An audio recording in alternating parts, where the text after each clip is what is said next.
Halo Kak, turut berduka cita sebelumnya Kak dan Abang. Kak dan Abang mungkin boleh dijelasin kronologi meninggalnya Pak. Kronologinya. Bagaimana mungkin? Jadi kemarin itu tepatnya hari Minggu, aku kan habis operasi jadi masih perawatan, jadi masih pemulihan lah. Pas mau ke rumah sakit, aku udah dapat kabar. Yang melihat langsung itu sampai meninggalnya itu Dewi. Jadi dia lihat di situ pas masa-masa kritis sampai akhirnya meninggalkan kita. Gimana ceritanya itu? Iya, awalnya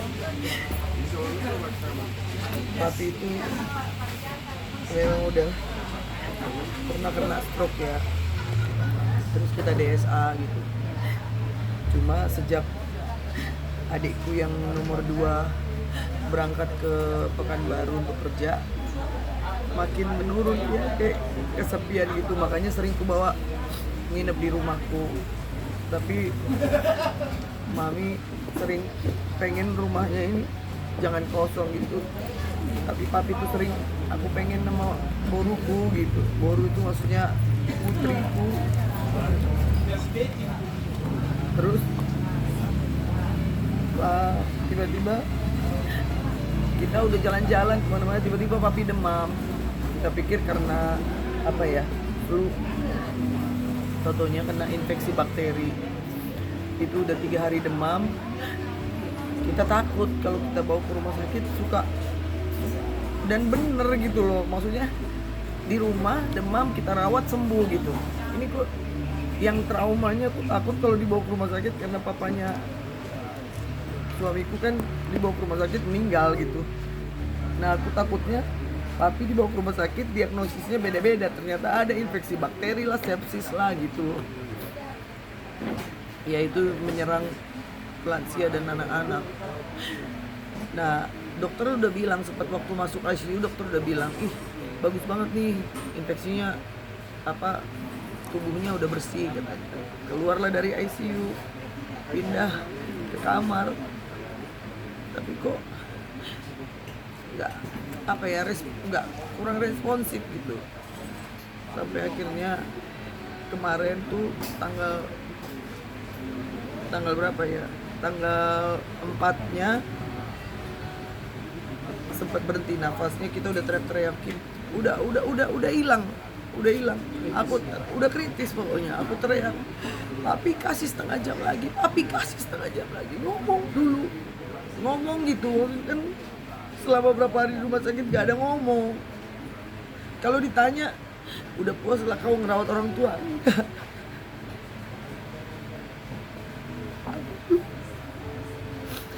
Waktu kami nggak pernah penuh karena kami juga punya kegiatan. Jadi kalau ketemu papi udah tidur gitu, papi cuma gitu dong cium. Anakku lah yang puas sama opungnya gitu. Jadi pas papi kasih setengah jam lagi, kayaknya papi dengar, padahal udah berhenti berapa detik, 2 kali. Papi hidup lagi gitu loh, hidup lagi tapi nggak responsif banget gitu. Cuma dia kasih isyarat dari matanya dikedip-kedipin, kalau iya kedipap, iya gitu. Udah. Tapi kemarin kita full jagain sampai nginep. Kayaknya dia mau kasih kita tidur sampai jam 1:30, karena kita tidurnya jam 6:30 kan, jam 6-an, 6:30 pagi. Dikasih tidur tenang. Tiap 1 jam nggak tahu kenapa aku kebangun ngelihat tensinya, ngelihat denyutnya gitu. Masih bagus sampai gini. Udah bagus loh Pi, ngomong dong Pi, bilang. Gak ngomong juga, sampai datang tamu, salah satu personil dari band Amigos, yaitu Uda Reinhardt, Ahmad Amigos, datang sama Nang Uda istrinya. Bercanda-canda, masih dibercandain. Mereka kan memang sering nyanyi bareng gitu kan. Bang Jack, nih aku datang. Ayo Bang Jack, tunjukkan ke mereka. Kalau Bang Jack respon, gerak. Tapi pas kami lagi ngobrol, makin turun denyutnya, makin turun. Aku bilang, enggak, Pres, nanti naik lagi tuh. Adikku yang nomor 2 pas di samping papi. Turun nih gitu. Tapi memang tiap kita lihat naik gitu. Lama-lama memang udah nggak terselamatkan, tetep sampai gitu. Jadi kronologinya nggak ada. Memang sakit tua. Memang papi. Mungkin kenangan apa sih Kak Joy, kakak dengan si papi, mungkin kan sangat dekat gitu ya. Ya, aku dibawa kemana-mana, dari kecil aku dibawa kemana-mana. Di mana dia nyanyi, papi nyanyi, selalu aku dibawa, bangga banget gitu loh. Punya anak menyanyi, dibangga-banggain. Aku pertama kali nginjek Amerika karena papiku. Kalau bukan karena papiku, aku nggak pernah nginjek Amerika. Karena aku bukan siapa-siapa. Maksudnya belum punya nama, aku masih sangat muda. Tapi papiku yang rekomendasikan, padahal yang diundang papi gitu. Ternyata orang Amerika bilang, wah seru nih kalau bapak anak bisa nyanyi. Ternyata aku bisa nyanyi dan menunjukkan memang aku benar-benar borunya Jack Marpaung gitu loh. Dan senang berikutnya diundang lagi ke Amerika. Nyanyi sama papi terus. Sekarang gak ada lagi nyanyi. Aku tunggu. Tahun ini aku ada sama suamiku ada konser. Dan aku mohon sama Tuhan, ada mungkin gak Tuhan ada mujizat kalau papi sembuh terus kami nyanyi. Betapa menghebohkannya itu Tuhan. Tapi Tuhan berkehendak lain kan. Papi harus pergi tanggal 5 Januari 2025, minggu pertama tahun baru 2025. Mungkin pesan terakhir Papa buat Kak Dewi atau Abang Alek mungkin ada nggak sih buat kalian berdua gitu? Terakhir berapa bulan yang lalu ya, baik-baiklah kalian berumah tangga gitu.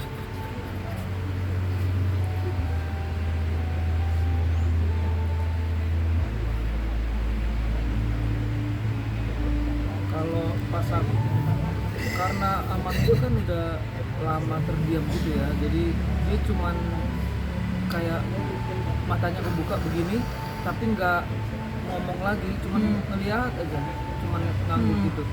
Tanggal 4 kemarin itu terakhir kalinya nutup mata. Jadi selama kritis selama ini pun ibaratnya masih bisa buka mata. Kemarin itu udah kayak udah tutup seremon. Itu udah terakhir dia buka mata melihat dunia lah gitu. Dan sampai Halo Bang, meninggal. Tuh, kalau kata-kata ini Abang Julius Tanggang, karena udah legend lama juga. nggak pulang. Bang Julius kayaknya. Iya. Sampai udah lama gitu. Dan menurutku juga Amang itu udah sangat tenang lah, karena udah sangat lama untuk menahan sakit itu. Sakit rasanya. Tapi kan berapa bulan lalu ingat gak Beb masih bercanda-bercanda. Masih bisa bercanda. Ngelawak. Karena bawaan Amang itu dari waktu sehat kan apapun bahan jadi candaan, suka ngelucu, jadi kita pasti terhibur. Jadi sesuatu itu bisa jadi bahan candaan, ngelawak-lawak aja gitu, bikin Padahal hati lagi senang. dalam keadaan nggak sehat, Iya, tapi ngelawak. dalam kondisi begitu pun masih dibawa menghibur orang. Tadi kan Kak Dewi sendiri melihat secara langsung kepergian papi. Apa? Benar-benar melihat secara langsung kepergian papi. Iya, dia langsung ngeliat Langsung sampai nafas terakhir. sampai mau coba pompa dadanya gitu, tapi takut patah gitu. Karena Udah pas kurus kali banget. kedua papi udah mulai kritis gitu,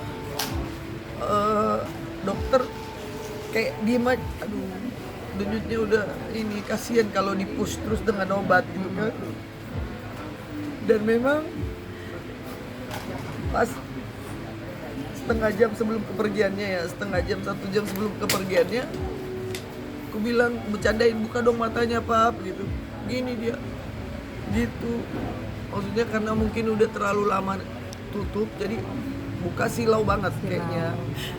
Tapi kejadian yang paling haru, siapapun datang dia tahu cuma gini-gini aja dan gak buka mata.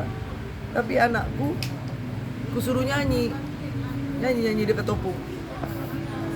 Dia mau nyanyi, sapu tangan, terus nangis. Langsung papiku ngelihat sebentar gini, bener-bener asli ngelihat. Karena nggak kami video ini, dia ngelihat gini lama, terus tutup lagi, udah.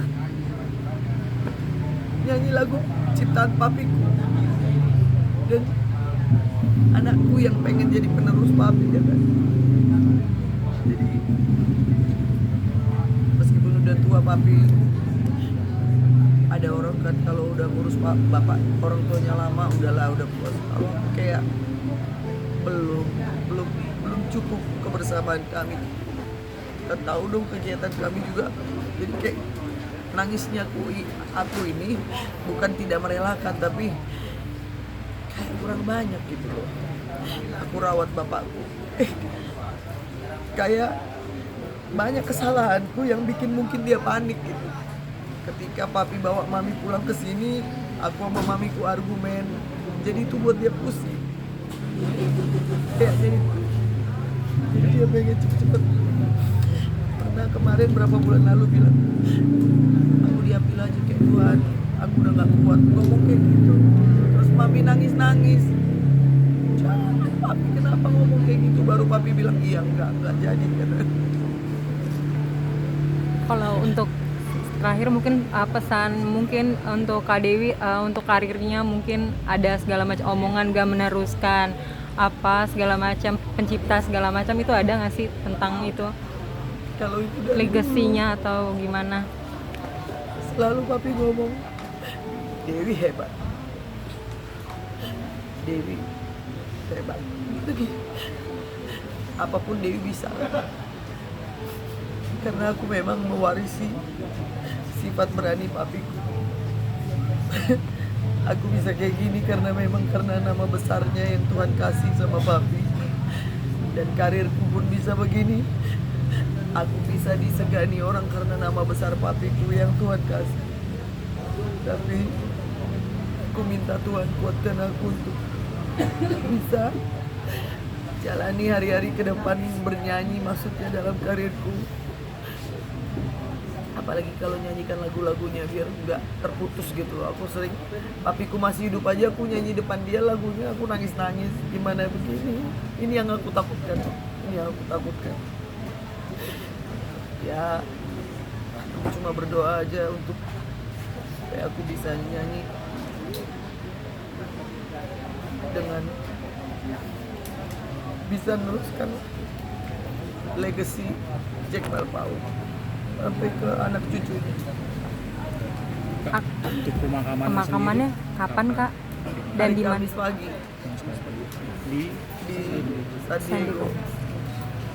ada Ya. alasannya mungkin kenapa di sana? Kenapa di sana dia minta atau seperti apa? Permintaan mami, kalau papi mah di mana aja. Papi itu bilang aku nggak harus yang terlalu gimana gitu. Yang aku butuhkan kalian baik-baik, itu menjadi suatu kebanggaan buat papi. Tapi papi nggak pernah minta kemewahan, luxury kayak gimana, nggak pernah. Papi orangnya sederhana. Papi minta yang sederhana, dapatnya lebih dari sederhana. Jadi nggak perlu minta yang kemewahan. Aku banyak belajar dari papi. Dan aku mewarisi sifat papi yang nggak suka. Siapa yang nggak suka uang kan? Tapi papi adalah salah satu contoh apa adanya. Nggak suka terlalu mewah. Tapi Tuhan kasih lebih. Jadi alasannya adalah memang pemberian Tuhan. Memang pemberian Tuhan. Seperti itu. Siap. Kak Dewi, terima kasih. Terima kasih Kak.